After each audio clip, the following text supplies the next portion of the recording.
Extra Jabardasth యాంకర్గా ఏళ్ల తరబడి కొనసాగుతుంది రష్మి గౌతమ్. అనసూయ తప్పుకున్న రష్మి మాత్రం అక్కడే పాతుకుపోయింది. Extra Jabardasth Sridevi drama company షోలో ఆమె యాంకర్గా వ్యవహరిస్తోంది. తాజా ఎపిసోడ్లో అనూహ్య పరిణామం చోటు చేసుకుంది. వర్ష జంటగా ఇమాన్యుయల్ ఓ స్కిట్ చేశాడు.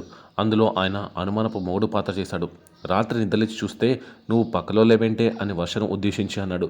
నేను వాష్రూమ్కి వెళ్ళానండి అని వర్ష సమాధానం చెప్పింది.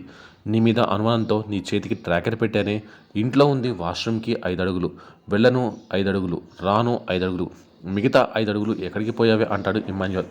దానికి వర్ష షాక్ అవుతుంది. ఒక అమ్మాయితో ఇలాగైనా మాట్లాడేది అని యాంకర్ రష్మి ఇమాన్యుయల్ని ఉద్దేశించి మాట్లాడుతుంది. రష్మి మాటలకు సమాధానంగా ఎక్కువ మాట్లాడితే నీ అడుగులు కూడా లెక్క పెట్టేస్తా అంటాడు. దాంతో రష్మి కూడా షాక్ అవుతుంది. నాతో పెట్టుకుంటే నీ బండారం కూడా బయట పెట్టేస్తా అని ఇమాన్యుయల్ వార్నింగ్ ఇచ్చినట్లుగా ఉంది. మొత్తానికి రష్మికి ఇమాన్యుయల్ వార్నింగ్ ఇచ్చిన వీడియో ఇప్పుడు నెట్టింట హల్చల్ చేస్తోంది.